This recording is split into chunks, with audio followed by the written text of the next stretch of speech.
Bom dia a todos.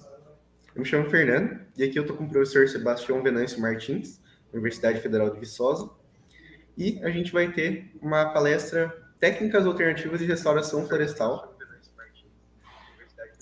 para a 48ª Semana de Estudos Florestais. Então, o professor Sebastião Venâncio é engenheiro florestal, mestre em ciência florestal e doutor em botânica. Ele é professor titular do Departamento de Engenharia Florestal do UFV, bolsista produtividade 1A do CNPq, especialista em restauração florestal de áreas de preservação permanente e de áreas mineradas, coordenador do LARF, Laboratório de Restauração Florestal do UFV. O professor também coordena projetos de restauração florestal em empresas dos setores de mineração, celulose e geração de energia. Publicou 218 artigos científicos, 16 livros e 54 capítulos de livros nacionais e internacionais. Então, bom dia, professor. Passo a bola para o senhor para que a gente possa ter a palestra. Ok, bom dia a todos e todas. Quero agradecer o Fernando, a comissão toda aí pelo convite. É sempre um prazer estar falando, mostrando um pouco dos nossos projetos de restauração. O Fernando já me apresentou, meu nome é Sebastião Venâncio Martins, sou professor da UFV, Universidade Federal de Viçosa. O tema, né, que nós escolhemos aqui foi Técnicas Alternativas de Restauração Florestal. Quando a gente fala em técnicas alternativas, seria o alternativo ao plantio convencional em área total, o reflorestamento em área total, que também é importante. A gente tem feito vários trabalhos nessa linha também, né? Para determinadas situações é o mais indicado, mas nós temos técnicas alternativas a isso, né? a esse plantio em área total, como, por exemplo, plantio de mudas em núcleos, a transposição do topsoil, né, da camada ali do banco de sementes que fica na serapileira e no topsoil, a semeadura direta, poleiros naturais e artificiais, galharias, transposição de galharias, né, abertura de rugosidades, bioengenharia de solos. Então, são as principais técnicas alternativas para viabilizar a restauração florestal, geralmente imitando mais a natureza, uma condição natural, e também reduzindo custos. Então é importante que, quando nós vamos adotar uma técnica, né, é importante a gente saber que existem fatores na escolha da técnica de restauração florestal, visando melhores resultados e redução de custos. Alguns fatores: o uso do solo, a resiliência dos ecossistemas, custos e recursos para fazer a restauração e os objetivos da restauração. Então, em termos de objetivos, né, o que nós queremos? Fazer uma restauração ecológica mesmo, né, aquela restauração de ecossistemas que se aproxime do ecossistema original, onde nós temos que levar em conta as funções do ecossistema, a biodiversidade, né, os processos ecológicos, tudo isso. Ou uma restauração produtiva que se aproxima mais à reabilitação, por exemplo, né? Que permite espécies exóticas junto com nativas, né? Um modelo mais produtivo que pode ser implantado, por exemplo, em reservas legais, ou pagamentos por serviços ambientais, é um outro objetivo que pode-se estar buscando com a restauração. Em termos de uso do solo, é importante a gente ter noção de que, dependendo do uso do solo, diferentes técnicas são mais viáveis, mais indicadas. Por exemplo, na mineração, né? Então nós temos ali um processo de alteração em nível de solo, né? Então nós temos que levar em consideração isso, né? Florestas plantadas de longa rotatividade, por exemplo, pinos, eucalipto, né? É diferente de áreas com uma rotatividade muito curta, né? Então, em muitas situações, o eucalipto, por exemplo, se consegue, desde que a matriz, né, você tem uma paisagem com floresta próxima, ter um subbosque ali no eucalipto. Agricultura de baixo impacto, pequenas propriedades, né, no contexto aí de agroecologia. Então, vai ter uma capacidade ali de regeneração maior do que, por exemplo, em áreas com agropecuária intensiva, de longa duração. Então, tudo isso são fatores, né? O uso do solo é extremamente importante. o uso atual e o histórico de uso do solo para a gente decidir qual técnica utilizar, já que são várias, ou mais de uma. Eu não preciso ficar restrito a uma única técnica. Temos várias que podem estar sendo utilizadas em conjunto. Né? A resiliência também, né? Então a capacidade dos ecossistemas se recuperarem naturalmente, né? Ela seria aquela resiliência do próprio ecossistema. Por exemplo, o cerrado ele tem uma resiliência muito forte ao fogo.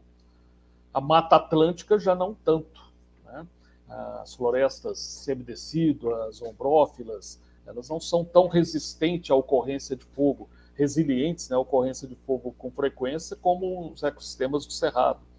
A resiliência em nível de paisagem. Então, quando a gente estuda uma paisagem, é importante sempre a gente levar em consideração a paisagem onde a área que eu pretendo trabalhar está inserida. Né? Então, uma paisagem que ainda tem fragmentos florestais, remanescentes florestais, ela tende a ser mais resiliente. E o local, ou pontual. Então, por exemplo, eu quero restaurar uma nascente numa propriedade rural. Muitas vezes, ou uma vossoroca também, uma área em erosão, né? Muitas vezes você dá aquele enfoque apenas pontual, né? Ou seja, faz a restauração ou a recuperação só daquele ponto. É importante, né, conhecer bem o local, fazer a recuperação daquele local, mas não esquecer da paisagem, né? Não esquecer do ecossistema, da resiliência como um todo, para ter mais sucesso o seu projeto de restauração. Custos, é extremamente importante, né? A restauração é cara. Restauração tradicional ela é cara, ela tem um custo elevado.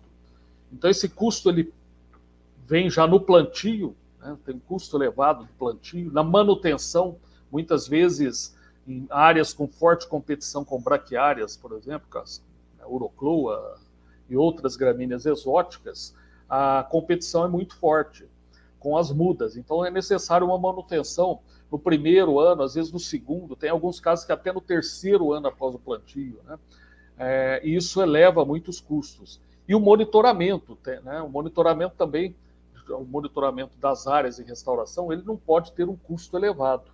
Eu já vi alguns absurdos, alguns protocolos aí de monitoramento em larga escala, tal, onde o monitoramento era o custo do monitoramento era maior do que o custo do plantio, da própria restauração, né?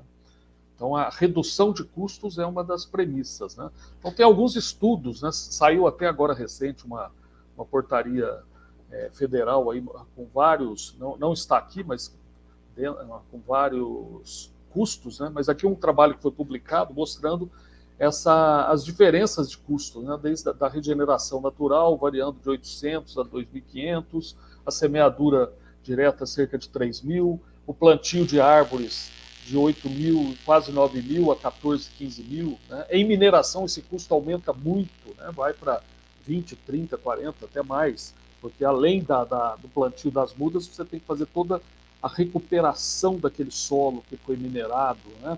A reconformação topográfica, tudo isso. Então, os custos da restauração são muito elevados.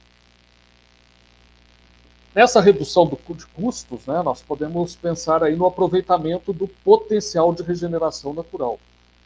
Então nós temos a restauração passiva, geralmente apenas o cercamento da área, ainda quando necessário. Se eu estiver, por exemplo, trabalhando numa propriedade, restaurar uma APP, uma propriedade de café, por exemplo, seria necessário estar cercando a área, né? Agora, se é numa propriedade que tem gado, o cercamento é fundamental. E a regeneração assistida, ou a condução da regeneração, que visa potencializar a regeneração. Então, ao longo dessa apresentação, vou estar falando de todas essas opções, né, essas alternativas. Eu costumo falar que nós precisamos ser caçadores de resiliências, né? Buscar essa resiliência. Então, às vezes, você vai num pasto, está aqui uma foto lá no Rio Grande do Sul, na CMPC, onde a gente tem projeto, uma parceria desde 2012 com eles, né? Vai estar sempre renovando, onde você tem uma APP coberta ali com um vassoural, né? As vassouras ali, os bácares, etc., dodoné e outras espécies. Ao invés de você chegar numa área dessas né, roçar toda essa área e plantar lá as 1.100 mudas ou mais, vamos avaliar essa área. Essa vegetação que está ali presente, ela está tendo um papel, né? Ela está fornecendo ali um microclima, evitando ali a entrada de uma gramínea mais agressiva, né? E no meio dela pode ter muitas mudas de espécies nativas regenerantes ali, né? Então vamos aproveitar isso. No banco de sementes do solo, né, é muito comum a gente ter um banco de semente expressar ali, refletir a resiliência de um determinado local. Aqui um exemplo, né, lá na barragem da São Marcos, 6 meses após o rompimento, lá em Mariana, já impressionante, né, aquelas áreas de depósito de estéreo, de rejeito, né, já sendo colonizadas aqui por algumas espécies, notavelmente as imbaúvas, né, várias cecrópias, vernônias, vernonanturas, né. E aqui já num outro estágio, né, numa área de depósito de rejeito, que nós avaliamos, a gente tem uma parceria com a Fundação Renova, que vem fazendo um trabalho excelente, a Fundação Renova, lá na região de Mariana, onde nós avaliamos, né, essas áreas, algumas dessas áreas em regeneração. Aqui uma área com 18 meses de regeneração sobre o rejeito, né, e um avanço extremamente rápido, né, em poucos meses em poucos anos, né, de regenerantes sobre o rejeito. Então deixou claro para a gente que o rejeito não impedia a regeneração natural e nem o crescimento das mudas plantadas, né.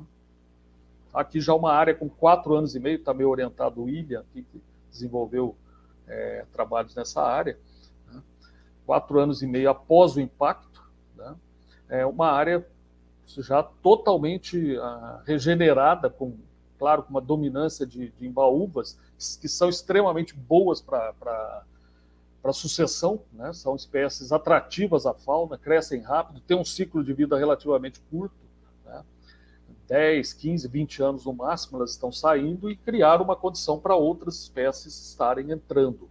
Nessas áreas nós avaliamos fertilidade do solo, banco de sementes, regeneração natural, e mostrou assim, uma resiliência muito forte. Aqui já um outro projeto, numa parceria do LARF, nosso laboratório, com as empresas Energisa e Brookfield, lá na região serrana do Rio de Janeiro. Então, as áreas foram uma faixa de 30 metros, né, dos reservatórios hídricos de barragens de hidrelétricas, né, PCHs, onde com 3 anos já era possível visualizar aquela faixa de regeneração sem nenhum plantio de mudas. Isso é um resultado muito interessante, muito importante. O nosso trabalho aqui nesse projeto, porque eram 3 barragens, né, 3 hidrelétricas com lagos imensos, né, na região serrana, 3 municípios da região serrana, e o nosso papel aqui foi apontar as áreas que tinham potencial de regeneração, que não seria necessário fazer o plantio de mudas, áreas que que tinha regeneração, mas com baixa diversidade, aí era necessário fazer apenas um enriquecimento, e áreas que realmente não tinham potencial de regeneração, estavam com a braquiária muito agressiva, estavam muito distantes de fragmentos florestais, e aí sim indicamos o plantio de mudas em área total e outras técnicas também. Então, ampliando aqui, né, então, uma área com 5 anos, né, que avançou sem nenhum plantio de mudas, né. A resiliência estava ali presente. Custo zero. Aqui uma área que eu visitei, né, uma consultoria lá na mineração Taboca, lá na Amazônia, onde eles me levaram, o meu foco lá foi orientar a restauração em área minerada, mas eles me levaram numa área que não foi minerada, que havia criação de gado no passado, e com 15 anos de abandono, né, se ninguém falasse que aquela área, passando de carro, se ninguém comentasse que era uma área que teve regeneração natural, não dava para perceber, né? Então, uma floresta já formada, sem nenhum plantio de mudas.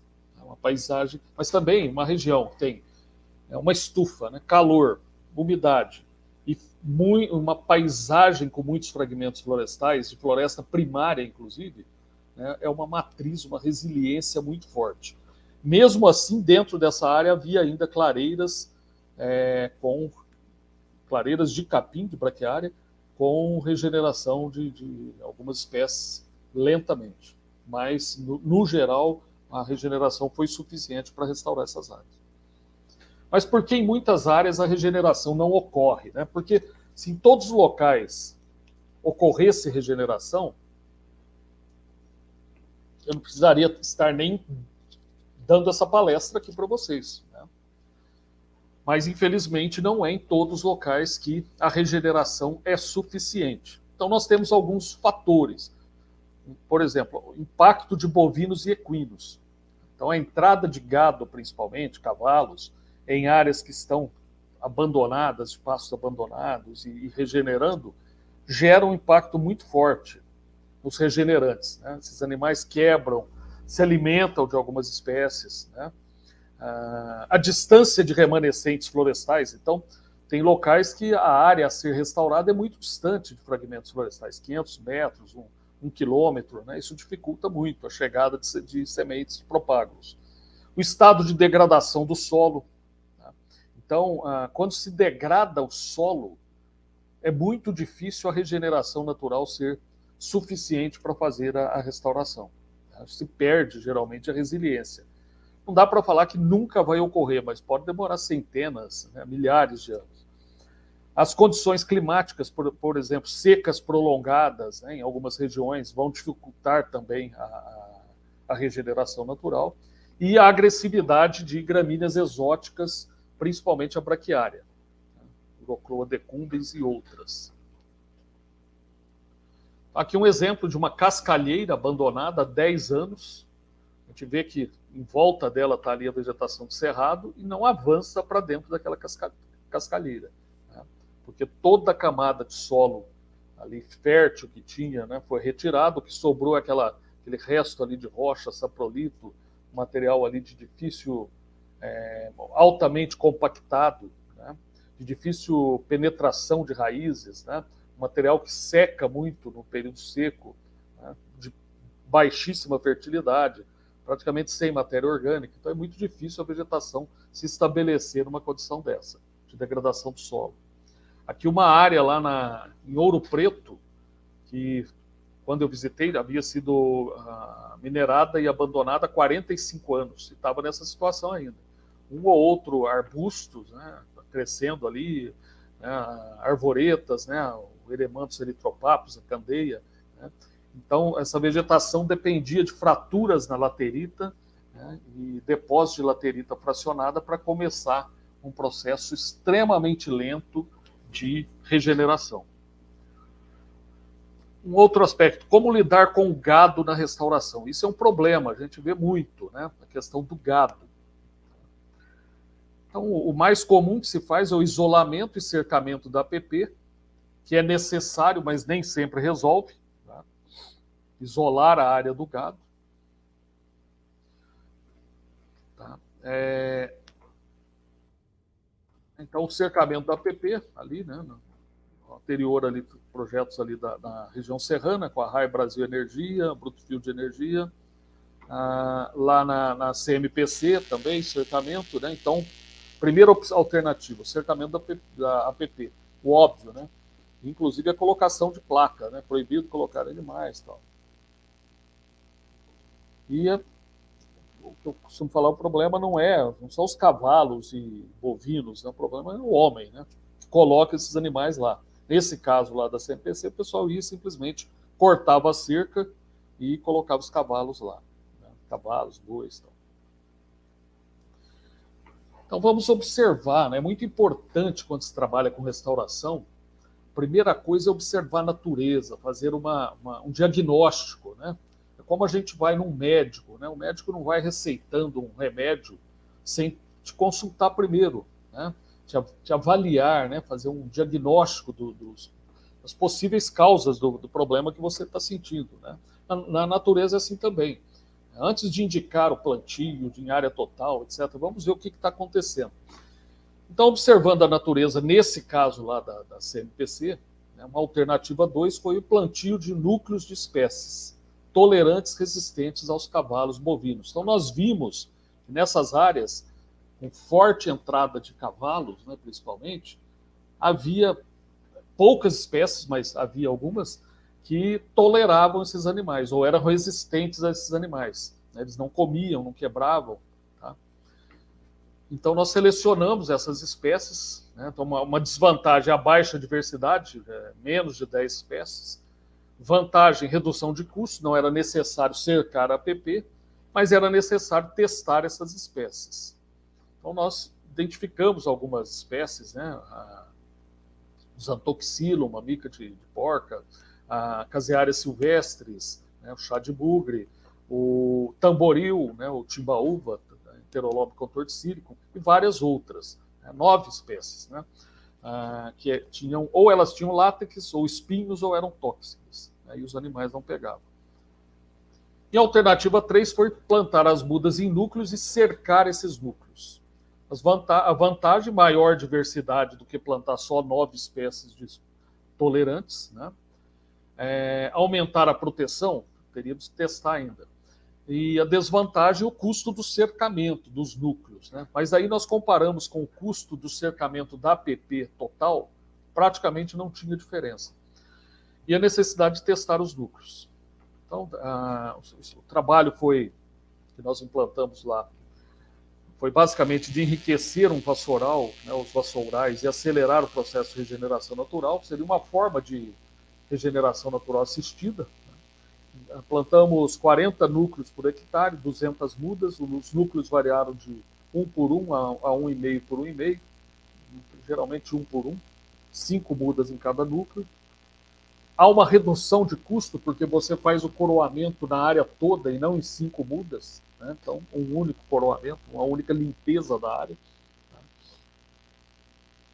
Os núcleos cercados, e aí, se ele está cercado, eu consigo em cada núcleo colocar uma espécie diferente.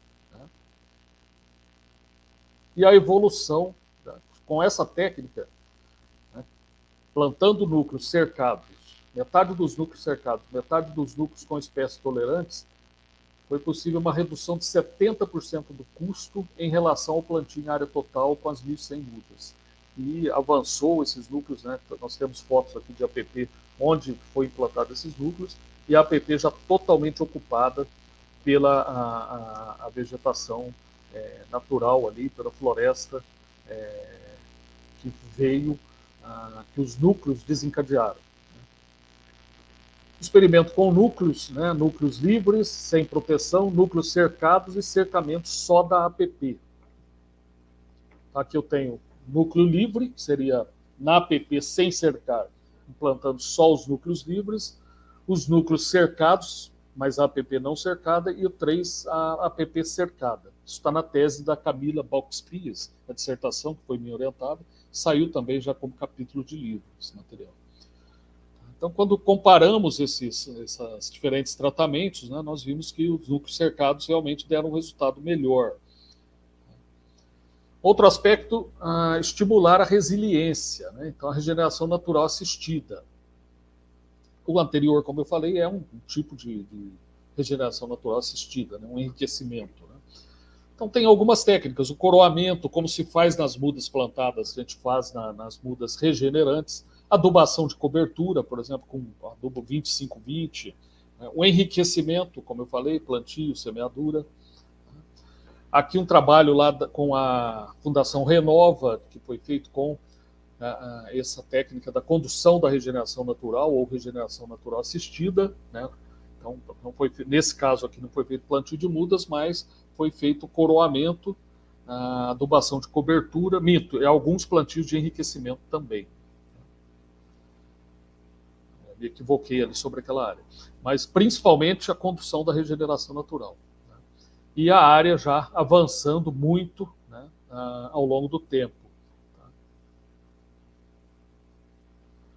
Transposição de topsoil contendo banco de sementes. Sem dúvida, das técnicas de alternativas, principalmente para áreas com solos degradados, a transposição de topsoil é a que dá resultados melhores. Né, porque ela, além das sementes que estão ali naquela camada ali o topsoil cerca de 20, 30 centímetros, né?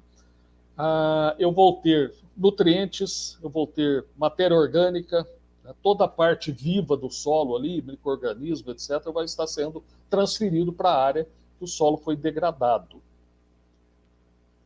Aqui já uma parceria com a CBA, Companhia Brasileira de Alumínio, um trabalho que também a gente tem uma parceria desde final de 2011, e a gente vem fazendo excelentes trabalhos, pesquisas, né, orientando a empresa, dando apoio. Eles vêm fazendo um trabalho fantástico, né, de restauração de áreas, mostrando a viabilidade. Né, é possível minerar bauxita na zona da mata, em outras regiões, e voltar a ter um solo ali em cima produtivo, né? Então tem uma outra linha, que é a reabilitação ambiental, que eles fazem a recuperação dessas áreas, e áreas que eram cafezais, por exemplo, volta a produzir café e com uma quantidade maior do que o café que havia antes da mineração. No nosso caso aqui, a restauração florestal. Né? Então, a gente tem a gente monitora essas áreas, né? Planta experimentos, monitora, e a gente vem, nossos indicadores têm mostrado um sucesso muito grande quando se utiliza essa transposição de topsoil, né? Solo rico, que é chamado de mineração. Então, aqui uma área que foi só feito a reconformação topográfica e o topsoil, sem plantio de mudas, lá na CBA, com 5 anos, né? Uma área que está aí meus orientados, né? O Diego Balestrin, que hoje está na Vale, o Wesley, que é meu orientado, que está num projeto também. Então a gente vem monitorando essas áreas, estão sem plantio de mudas. Nesse caso aqui, não é o comum que a empresa faz, normalmente ela planta, além de fazer a transposição, ela planta muda. Essa foi uma área experimental apenas. Então, olha só, sem plantio de mudas, né? Pegando só as espécies com CAP acima de 10 centímetros, encontramos 18 espécies de 11 famílias e 94,3% das espécies pioneiras. Seria necessário apenas enriquecer. Né? Mas para uma área que foi minerada, né, e só foi colocado o banco de sementes, está ótimo. Aqui já uma outra área da CBA, nessa época das fotos estava com 12 anos, hoje já está com 17 anos, onde foi feita a transposição de solo e o plantio de 37 espécies nativas da região. Então foi feita a transposição e mais plantio de mudas. Olha só, a área toda coberta, né, o solo coberto, com produzido serapilheira, ausência de gramíneas agressivas, regenerantes no subbosque, uma área que está restaurada realmente. Essa área, inclusive, nós avaliamos vários indicadores, inclusive fauna, a gente vem monitorando fauna nessas áreas também, e ficou muito claro que avifauna, fauna com câmeras, e a própria diversidade de espécies vegetais, fertilidade do solo, todos os nossos indicadores para essa área, que hoje está com 17 anos, indicam que ela está excelente, totalmente restaurada em todos os aspectos, e melhor, inclusive, que um fragmento ao lado de floresta secundária, de regeneração natural, que não foi minerado. Né? Por quê? Porque nessas áreas da empresa, a gente vem indicando espécies, várias espécies que a gente vem indicando e eles vêm plantando, né? São espécies atrativas à fauna, são espécies com capacidade espécies que já estavam, algumas extintas na região. Então, por exemplo, uma mata como essa aqui, a gente tem jatobá, que é uma espécie que quase não encontra mais na região. Então, tem várias espécies, o Himeneia, né, corbaril, várias espécies importantes para a fauna, né, e para o ecossistema como um todo, né, e que não são encontradas mais nos fragmentos florestais secundários da região. Então, a restauração consegue, se ela for bem feita, né, como é o caso, ela consegue criar uma floresta, é claro que não idêntica a uma floresta primária, que isso leva muito tempo, mas pode ser melhor que muitos fragmentos florestais de floresta secundária. Aqui já uma área mais nova, onde foi feita a mineração da bauxita, a transposição de topsoil, mais o plantio de mudas, mais a semeadura de feijão guandu, cajã descajã. Então, sobre o topsoil, né, foi feito o plantio das mudas e a semeadura do feijão guandu. O feijão guandu é interessante porque ele fixa muito nitrogênio e ele sai com o tempo do sistema. Cerca de 2 anos, né, 2 anos e meio no máximo, aí ele vai morrendo e vai saindo do sistema e já cumpriu um papel de melhorar o solo e principalmente de fechar a área para a entrada da braquiária. Então ele fechou aquela janela, aquela, né, porta de entrada para gramíneas exóticas. Ele contribuiu com isso. Aqui, usando essas técnicas, né, transposição mais plantio de mudas lá na CBA, uma área que foi minerada, depois com 30 meses, 4 anos e 6 anos, né, a cobertura arbustiva arbórea, regeneração, diversidade, e é claro que a mata ao lado, o fragmento florestal ao lado, é extremamente importante, porque ele vai ajudar a enriquecer essa área. Aqui já em um outro projeto que nós tivemos com a empresa Cimento Tupi, um projeto que já terminou faz um tempo, mas teve uma supressão de vegetação para a expansão da mina, tudo autorizado pelo órgão ambiental, e uma compensação. Para vocês terem uma ideia, foi uma supressão de 5 hectares e a empresa comprou uma fazenda de 120 hectares, onde já tinha cerca de 20 hectares de floresta, e passou a restaurar os outros 90 hectares. Né? Então nós orientamos ali, saiu uma tese aqui também, sempre o projeto é pesquisa e orientação técnica, né? Meu orientado na época, Leandro Calegari, que veio inclusive lá da Federal de Santa Maria, no Rio Grande do Sul. E nós fizemos esse trabalho aqui de orientar, né? Eu orientei, o Leandro fazia as pesquisas, né, sobre minha orientação e eu orientei a implantação das técnicas de nucleação. Então uma delas foi a transposição do pasto no pasto de braquiária, pasto baixo, não pode deixar a braquiária crescer muito para fazer esse tipo de trabalho, então nós deixamos para tirar o gado uma semana antes, e aí sim já fazer a transposição. Essas faixas é a largura de um caminhão basculante, então aquele solo da mata foi retirado e foi depositada aí uma camada de cerca de 30 centímetros sobre a braquiária baixa.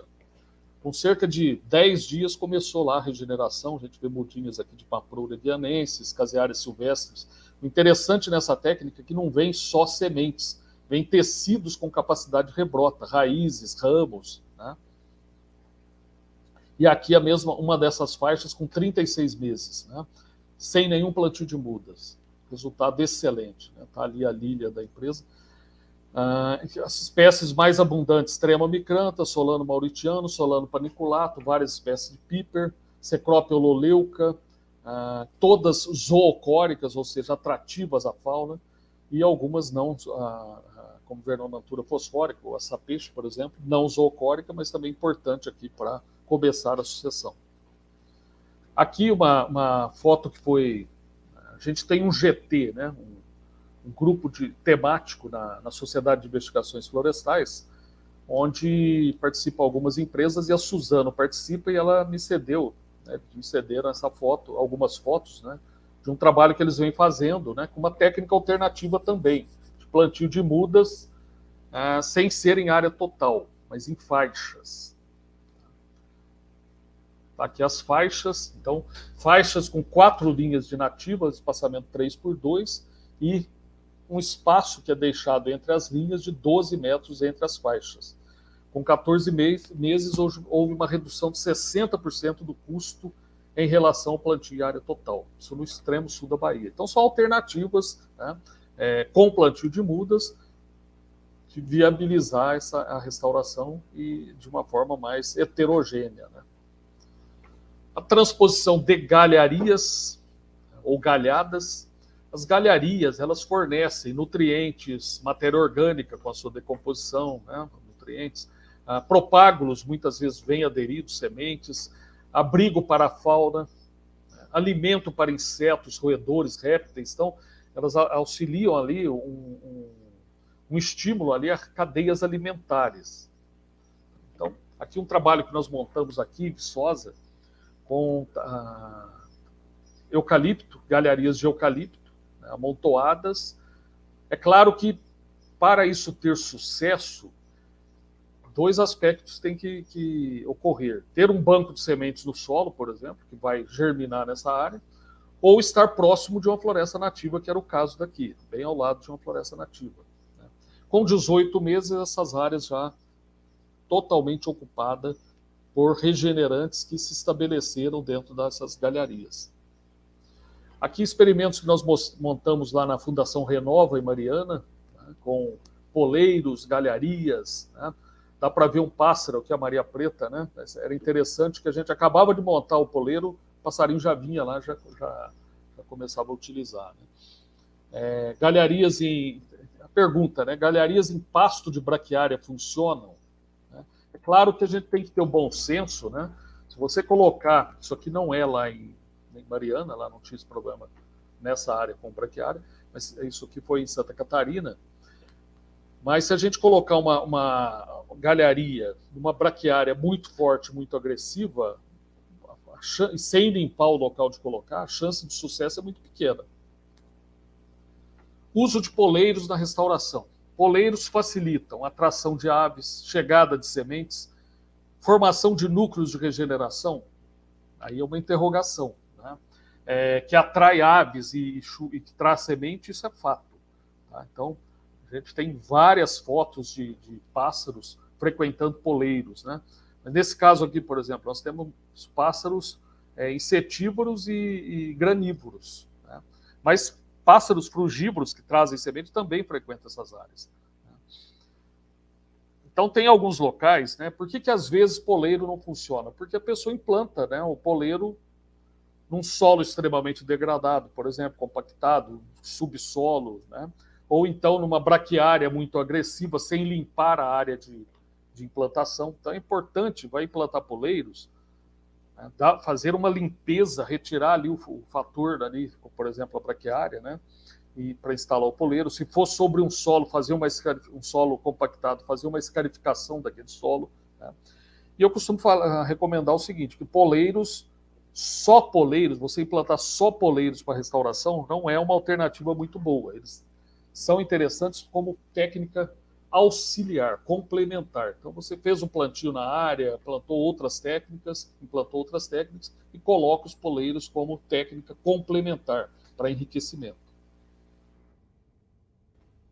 Florestas catalisadoras de eucalipto. Pode ser de eucalipto como de outras espécies, né? Aproveitamento da regeneração natural no subbosque. Normalmente a gente vê eucalipto taxado aí como deserto verde, né? Isso já está mudando, né? Mas se falava muito disso, né? Que debaixo de eucalipto não nasce nada, tal. Depende muito do local. Eu tenho vários exemplos de eucalipto, florestas de eucalipto próximos de matas nativas com subbosque extremamente denso. Né? E a gente pode aproveitar esse potencial de regeneração natural do subbosque de eucalipto. Então, indicado para paisagens com remanescentes florestal, o sombreamento médio que a floresta plantada gera pode criar nichos de regeneração natural, e aí a gente mata os eucaliptos em pé, de forma gradual, por exemplo, com anelamento ou aplicação de herbicida. Anelamento nem sempre funciona para eucalipto, tá? O mais indicado é a aplicação de herbicida na base. Né? E esses poleiros passam os eucaliptos as árvores passam a funcionar como poleiros para a avifauna dispersora de sementes. Aqui um exemplo, né, aqui em Minas, né, no Cerrado, aqui na região central de Minas, aqui, onde tem uma grande regeneração do cerrado no subbosque de eucalipto. Mas por quê? O eucalipto, o cerradão ali, o cerrado do lado do talhão de eucalipto. Né? Então as fontes estavam próximas, lá em Três Marias, Minas Gerais. É uma parceria que nós tivemos com a Gerdau lá em Três Marias. E aqui as árvores já num outro projeto lá numa outra área aqui de Minas, onde foi feito a aplicação de herbicida, matou os eucaliptos em pé e os pássaros utilizando aquelas áreas. É muito melhor do que, no caso de eucalipto avançado em APP, ou área de eucalipto que vai ser destinada à reserva legal, né, é muito melhor matar em pé do que cortar esses eucaliptos. Né? A queda deles vai destruir essa regeneração, boa parte dessa regeneração. Então, o ideal é estar matando em pé, vai morrer de forma mais gradual, né? Então vai permitir, né, que a sucessão avance ali no subbosque. E aqui uma área onde foi aplicada essa técnica e já convertida aí numa vegetação já de um cerrado já mais avançado. Semeadura direta, Então, está muito em moda hoje a muvuca de sementes, né? A transposição de sementes. Então, na muvuca de sementes, a gente pode utilizar sementes de árvores, de arbustos, de ervas, né? É importante para iniciar a restauração ou enriquecer áreas, né, com restauração. O pessoal do ISA, Instituto Socioambiental, vem fazendo um trabalho muito bom lá na região do Xingu, e em outras regiões também, e a gente tem feito alguns trabalhos também nessa linha, né? Então é importante o preparo do solo, controle de gramíneas, da mesma forma que eu falei para puleiros, galharias. Não adianta eu pegar uma quantidade de sementes e jogar num pasto que está com uma braquiária ali de 0,5 metro de altura ou mais, né? É jogar semente fora. Ou também num solo, numa laje, né? Um solo extremamente degradado, né? Compactado. Essa semeadura pode ser manual ou mecanizada, pode ser com hidrossemeadura também, né? A coleta em matrizes, né? ou da chuva de sementes. Então, eu posso coletar essas sementes em matrizes selecionadas em áreas próximas, ou coletar a chuva de sementes e fazer a transposição. Então, a semeadura pode ser em sulcos ou a lanço. E aqui uma área lá do Cerrado em Três Marias, já o Cerrado avançando aí, sem plantio de mudas, só com semeadura direta. Transposição da chuva de sementes seria uma forma de semeadura direta, então onde a gente instala coletores de chuva de sementes no subbosque da floresta ou do cerradão, etc., do cerrado, de qualquer vegetação arbórea, arbustiva arbórea. E a cada 15 dias ou mensalmente, nós vamos naqueles coletores e retiramos toda a semente que estiver ali. Essas sementes podem ser diretamente transferidas para enriquecimento de uma área em regeneração, por exemplo, para semeadura direta em área total, numa APP, por exemplo. É uma característica que geralmente tem alta diversidade, vai ter sementes o ano todo, e posso também direcionar essa chuva de sementes para a produção de mudas. Aqui um exemplo lá na CMPC, os coletores instalados, que eu orientei lá para instalar no subbosque de florestas, e a chuva de sementes chegando e depois sendo transferidas para áreas em restauração. Rugosidades, criar microsítios, heterogeneidade. Então, por quê? Normalmente na restauração as áreas são muito homogêneas, né? Você pega um pasto, por exemplo, de braquiário, uma área muito horizontal ali, muito homogênea, né, da pastagem, uma área minerada, por exemplo, também. Então, nós temos áreas muito homogêneas. O importante, nessas condições muito homogêneas, é mais difícil a regeneração ocorrer. Então, o importante é criar microsítios de regeneração. E aí a abertura de rugosidades, né, valetas, canaletas, que podem ser só abertas e abandonadas, vão ser áreas de acúmulo de água e nutrientes, matéria orgânica, sementes, tá? Mas também eu posso fazer nessas canaletas a transposição de solo e serapileira,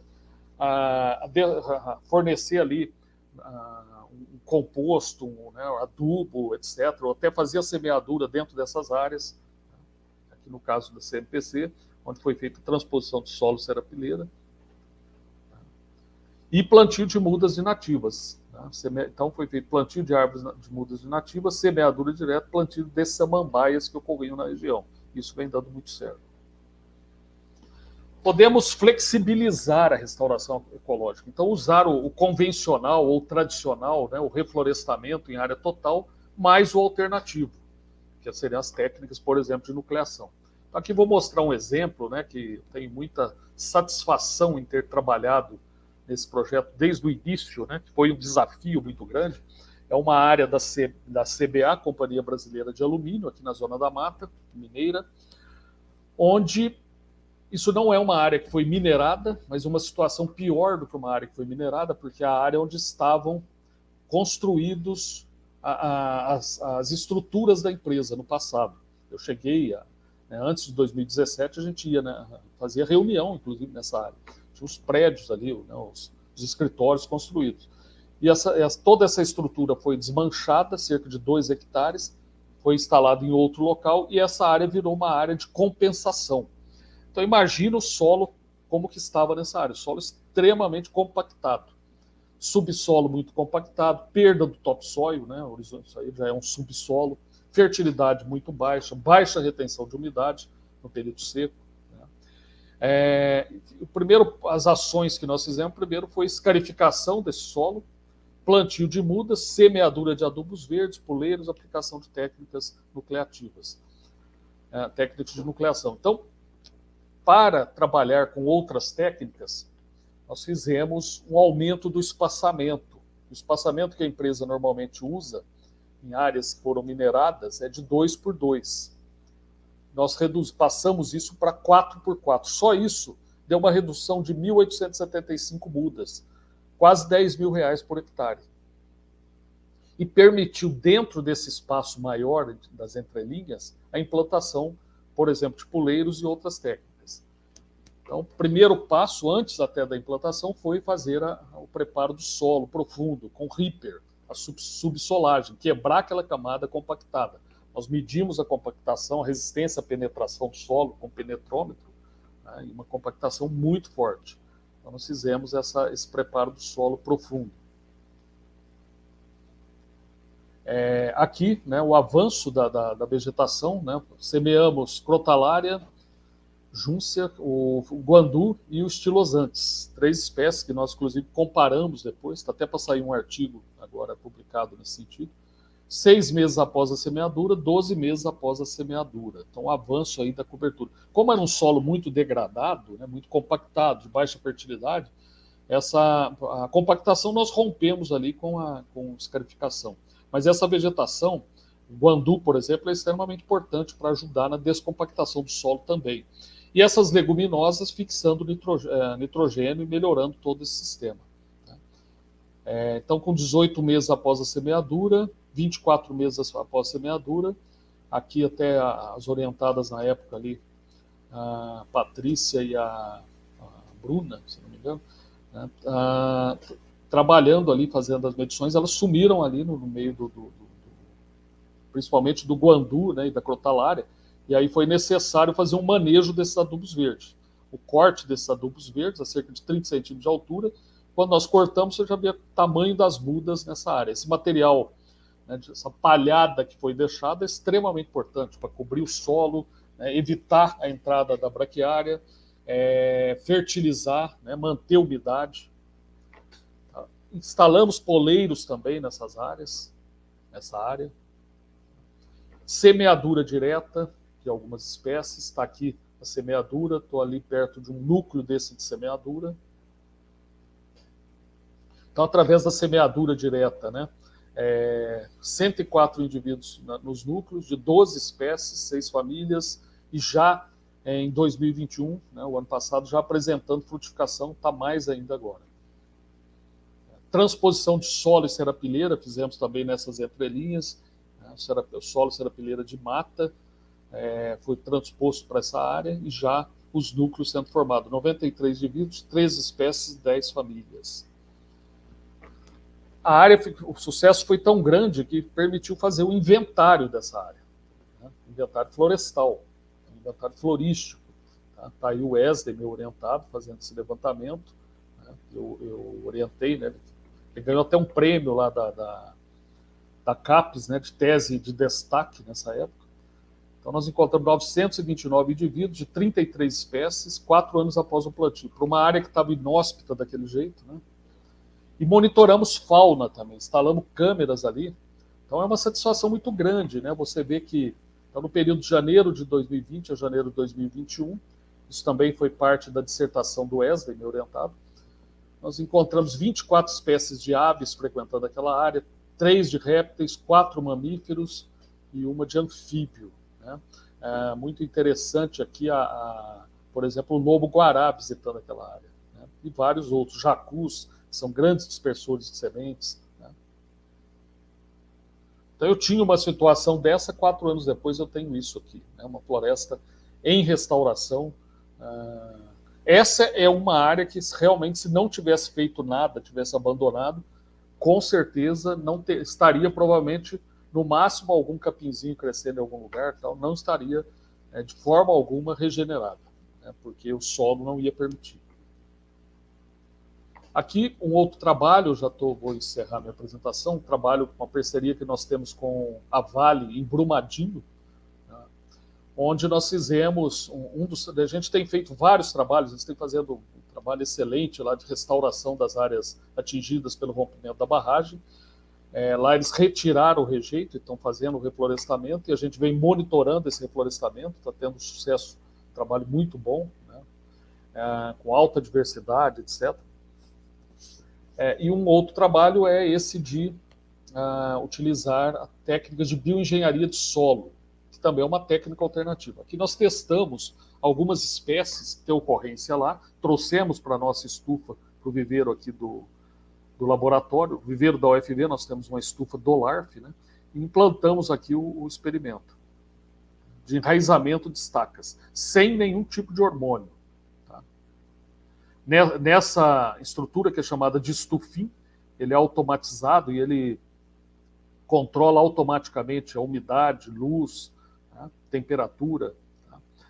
Então as estacas foram implantadas, né, estacas com 20 centímetros de diâmetro, de altura e 7 a 13 milímetros de diâmetro. Né? Nenhum tratamento adicional, porque a gente queria mostrar uma situação, testar espécies de forma a implantar depois no campo. E foi avaliado aos 45 e 90 dias, quanto à porcentagem de sobrevivência. Esse é um trabalho que a minha orientada de pós-doutorado, Paula Kettenhuber, né, vem fazendo. A Paula gaúcha, trabalhou lá veio lá do Rio Grande do Sul, né, Santa Maria, e está fazendo esse trabalho aqui sob nossa orientação, lá na Vale, em Brumadinho. Então, um alto enraizamento de estacas, né? Então foi medido o comprimento total de brotos raiz, área foliar específica, massa seca da parte aérea. E aqui alguns resultados. Então, as espécies, todas elas apresentaram rebrota, né, aos 45 a 90 dias, mas algumas não enraizaram. Apresentaram rebrota, consumindo reservas ali da própria estaca, mas não enraizaram. Mas várias apresentaram também enraizamento até de 100%. Né? Então aí nós selecionamos dessas espécies, né, as espécies que apresentaram potencial, né, para utilizar em áreas lá da própria Vale, né, lá em Brumadinho, nas margens do rio Paraopeba, áreas que estavam com enrocamento de pedra, né, para fazer uma cobertura vegetal dessas áreas. Então, o Aquinistos arborensis, que é a fruta de sabiá, Croton urucurana, que é a sangra d'água, Geminantes scotianas, Endogífera subfrutificosa, Sesbania virgata. Então, essas 5 espécies foram as que tiveram o melhor resultado, e aí nós implantamos elas né, tá aqui a coleta, né, tá aí a Paula, o pessoal coletando, o Paulo e outros, né, a Patrícia, etc. Eu estava aí também, né, nesse momento aí que estava fotografando, né, mas nós fizemos essa coleta no campo e depois montamos 2 experimentos, né, estacaria viva e feixes vivos, tá, utilizando 4 daquelas espécies. Então, um experimento com estacas vivas, foi implantado nessa margem ali do rio Paraopeba, né, já próximo do enrocamento. Os feixes vivos, né, os feixes de estacas, né, de ramos. E aí a avaliação dessas espécies, né, em termos de porcentagem de estacas com brotação. Fizemos 2 avaliações até agora, mas resultados muito bons. Todas elas apresentaram rebrota e uma taxa alta de rebrota. A gente vê aqui as espécies, né, rebrotando, com as estacas rebrotando. E os feixes também, já formando linhas ali, cobrindo o solo. Então tinha a área antes dessa forma, quando implantou o experimento, e a área desse jeito. Né? Já daqui para frente, é muito recente esse experimento, mas daqui para frente a tendência é formar uma matinha ciliar nessas áreas, ajudando aí na proteção de toda essa barranca do rio, aí, dessa margem do rio. Então, finalizo minha palestra, minha apresentação. Quero agradecer as empresas que nós temos projeto no momento, né? Companhia Brasileira de Alumínio, CBA, a CMPC Celulose Rio Grandense, Fundação Renova, Vale, CNPq, FAPEMIG, toda a equipe do LARF, meus orientados todos, né? A gente gera muitas publicações, muitos artigos, né? Tudo na minha orientação, né? Com essa equipe toda de orientados, desde a graduação até pós-doutorado, né? E as empresas, né, várias que nós já tivemos projetos no passado. Obrigado. No LARF a gente tem, quem quiser acessar lá, tem várias matérias, né, artigos publicados, capítulos de livro, várias publicações. Tá aí meu e-mail também, se alguém quiser entrar em contato. Muito obrigado. Fico à disposição. Muito obrigado, professor, pela palestra. Interessantíssimo o tema abordado. Queria dizer que a gente tem uma enxurrada de perguntas aqui. Imagino. O pessoal se empolgou. Vou deixar só nós dois aqui na tela, professor. Daí eu já vou começando a perguntar para o senhor. Beleza? Sim. Então, professor, a Alessandra perguntou, é uma pergunta extensa. Então, qual é a melhor estratégia para recuperar uma área degradada com o objetivo de aumentar a diversidade de espécies?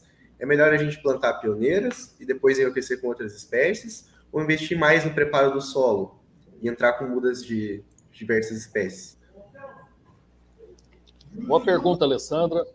Então, como eu falei no início, né, não existe uma receita de bolo pronta, tá? As coisas variam muito. Por exemplo, na sua pergunta, se eu tiver se for um solo degradado, como esse último que eu mostrei aqui na mineradora ali, que realmente eu tenho que trabalhar com técnicas, por exemplo, adubos verdes, plantar espécies, fazer uma melhoria daquele solo, né, de alguma forma, escarificação, etc., incorporação de matéria orgânica, né, para melhorar o solo, isso é fundamental. Agora, se não for solo degradado, tá, por exemplo, é uma pastagem, muitas vezes o que sobra para restauração florestal? Pastagens, de braquiária, principalmente. Tirando lá no Rio Grande do Sul, que não tem muito braquiária por conta de geada, né? Mas geralmente é braquiária, ou capim-gordura, melines, minutiflora, essas espécies, né, agressivas, braquiárias, capins agressivos. Então, se eu não utilizar espécies, tá, tem duas formas como lidar com um capim agressivo. Uma delas é aplicar herbicida. Se você entrou numa área, aplicou herbicida, fez a dessecação, né, aplicou herbicida pré-emergente, pós-emergente, né, eliminou aquela braquiária, né, aí fica relativamente mais fácil. Tá? Eu não preciso me preocupar muito com espécies que vão sombrear a braquiária, etc. Agora, não é em todo lugar que eu posso estar utilizando herbicida. Né? Muitas vezes não é visto com bons olhos pelo órgão ambiental também, né? Ou às vezes não é permitido mesmo, em APP, tem regiões que pode, outras não, tem estado que pode, outro não, né? Então a gente podendo trabalhar sem usar herbicida, né? Se eu for ter que trabalhar sem usar herbicida, eu tenho que partir para algumas recomendações. Por exemplo, eu posso reduzir meu número de espécies, plantar sim espécies pioneiras. Agora é importante saber que nem toda espécie pioneira é sombreadora. Você pega um guapuruvu, por exemplo, ou ficheira, né, esquizolobo paraíba, é uma espécie que cresce super rápido, mas não sombreia nada, ela vai abrir copa lá de 10 metros de altura. Né? Então, eu tenho que selecionar espécies, e não são muitas que existem, mas selecionar espécies de preenchimento ou recobrimento. São aquelas pioneiras que crescem rápido, mas que têm uma copa larga e que não são decíduas. E aí elas vão sombrear essa braquiária. Mas, de qualquer forma, eu vou ter que fazer ali um coroamento, né? Dar uma manutenção, pelo menos no primeiro ano. Né?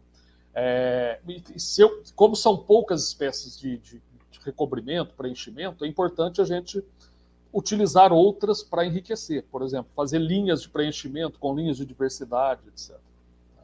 Então depende muito da situação. Não sei se respondi, será isso. Show, prof. Da Alessandra também a gente tem mais uma pergunta. A transposição do topsoil tem um custo muito alto e seria viável para grandes áreas a serem restauradas o uso do topsoil? Então, o custo do topsoil ele não é alto. Tá? Tem alguns estudos que falam em cerca de R$3.000, né, por hectare. O problema todo é ter esse material. Né? Por exemplo, eu já tive projeto em empresa de celulose, que seria muito interessante utilizar, mas não tinha esse material. Né? Nós não vamos entrar numa mata nativa, degradar a mata para recuperar outra área.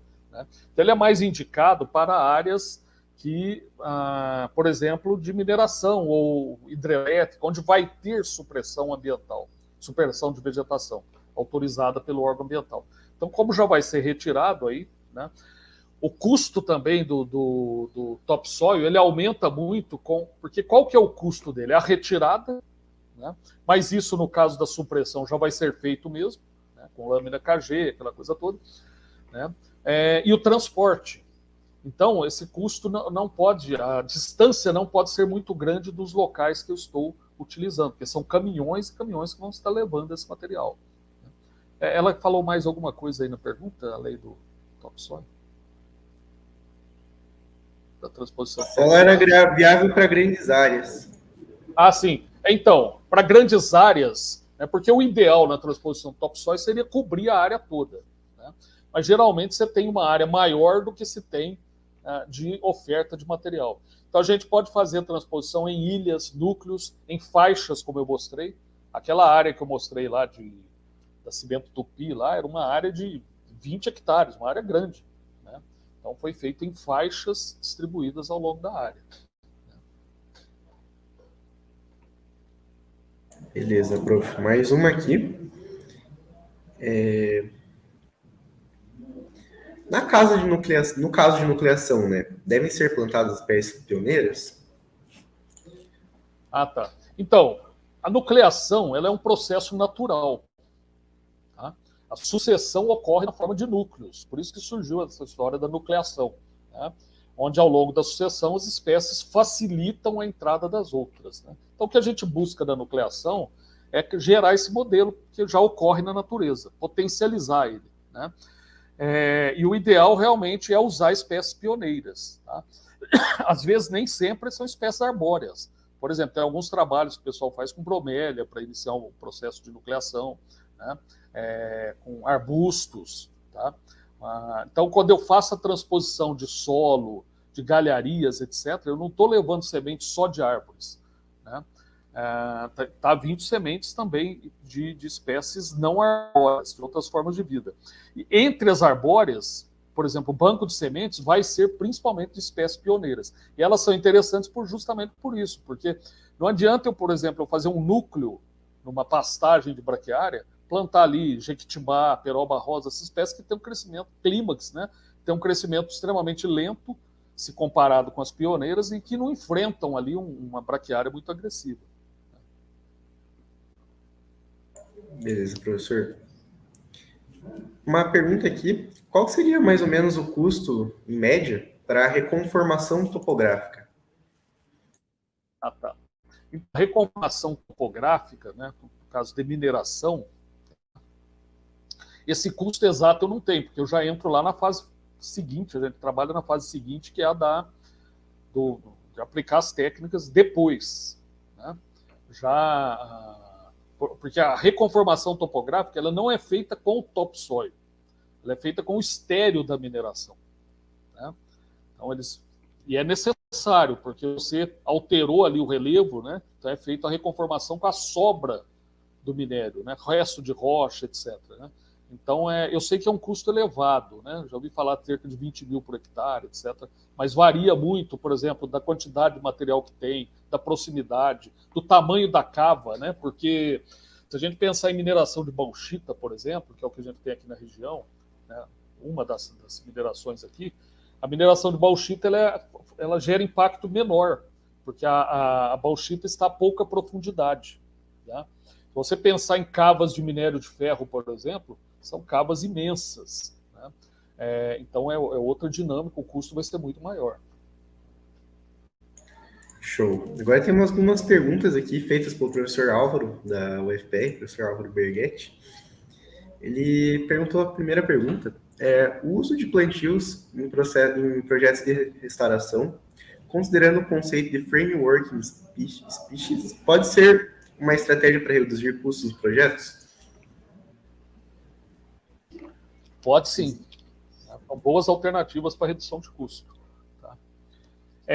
Como eu falei, né, a gente tem uma gama muito grande de técnicas, né, de restauração. Então a gente tem que buscar para diferentes situações focar nisso que ele colocou, redução de custo. Né? Porque não adianta eu chegar numa empresa, num local e falar assim, olha, nós temos aqui uma técnica excelente e tal, mas a um custo de 40, 50 mil por hectare. Né? Então, essas técnicas realmente também são mais uma alternativa para a redução de custo. Perguntas meio que sucedendo essa. Como os processos de sucessão ecológica são influenciados positiva ou negativamente pelo uso de framework species? Sim. Eles podem ser maximizado, né, com framework e tudo, na forma de estimular ali a regeneração. Eu vejo dessa forma. Tá? Então porque você estimula a regeneração natural. Então, o processo tende a ser mais rápido. Show. E pitchings também, né? Então, perdão, professor. Frameworks e pitchings. Quanto mais heterogêneo, a vantagem dessas técnicas, né, é criar heterogeneidade na área. Então, quanto mais heterogêneo, mais vai facilitar o avanço aí da sucessão. Show. Quais seriam os grandes desafios da restauração florestal em relação às mudanças climáticas, pensando principalmente em sobrevivência de mudas e aumento dos problemas ambientais? Sim. É o Álvaro que perguntou também? Isso. Sim. Então, veja bem, nós temos a questão de mudanças climáticas. Aquecimento global até é meio discutível, tá? Mas mudanças climáticas é um fato, né? Isso está ocorrendo. Né? Por exemplo, nós estudamos, eu orientei uma tese, uma dissertação, né? Não sei o nome dele agora, mas eu orientei uma dissertação que foi uma parceria com o Instituto Florestal de São Paulo, onde nós fizemos uma avaliação da regeneração natural da araucária, que não tem muito aí no Paraná, tal, mas aqui em Minas tem também, Serra da Mantiqueira, né? Minas e São Paulo. Então, essa tese foi, nesse caso específico, foi no estado de São Paulo, na Serra da Mantiqueira, o lado paulista, e nós avaliamos, né, como que estava o comportamento da araucária, a regeneração dela, em áreas da Serra da Mantiqueira paulista. Eles tinham lá já o Instituto Florestal parcelas demarcadas há mais de 20 anos, né, num gradiente de altitude, e o que ficou muito claro foi o seguinte: a regeneração da araucária estava sendo restrita a partes altas da mantiqueira. Né? Locais que antes ela regenerava nas partes mais baixas, ela não está regenerando. Tem os indivíduos adultos lá, mas ela não está regenerando justamente por conta de aquecimento. Né? Então, a frequência de geada ali que limitava a entrada, a regeneração das folhosas, né, espécies de folhas membranáceas e tal, não limita mais. E elas passam a competir com a araucária. E a araucária, no caso da Serra da Mantiqueira, ela está ficando a sua regeneração restrita a partes altas. Então, esse é apenas um exemplo para mostrar quanto que mudanças climáticas podem influenciar, sim. Por exemplo, lá regiões secas, né, do Nordeste, ali a transição sul da Amazônia, algumas regiões dessa, tendem a ficar cada vez mais secas. Né? E isso vai afetar muito o processo de regeneração. Né? E não só de regeneração, de sobrevivência de mudas.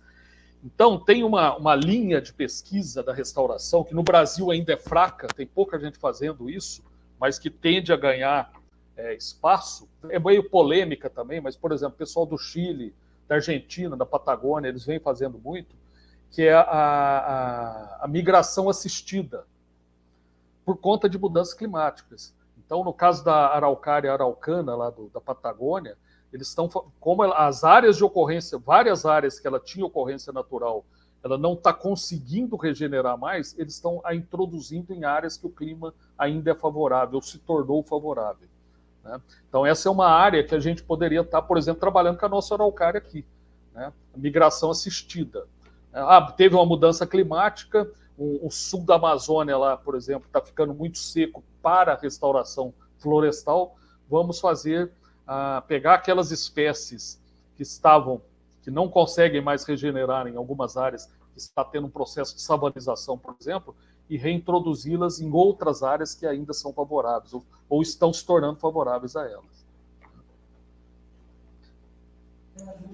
Show de bola, professor. Vamos se encaminhando para a última pergunta. O Gabriel, ele pergunta assim, em média, quantos puleiros são recomendados por hectare? Assim, acredito que ele queira saber, dependendo do estado de conservação da área também. Boa pergunta, Gabriel. Também não tem uma medida, tá? Não tem um protocolo aí. Vai depender muito. Só para você ter uma ideia, lá na CMPC, no Rio Grande do Sul, nós fizemos um trabalho, foi até da Camila que eu orientei, que era lá veio lá da Federal de Santa Maria, né? Nós implantamos lá uns poleiros, né? Onde nós testamos em 2 áreas. Em uma nós colocamos 2 APPs, que foi retirado eucalipto e era para transformar em floresta nativa. Em uma nós colocamos 20 poleiros, em outra 50. Áreas de tamanhos similares, em volta à floresta nativa.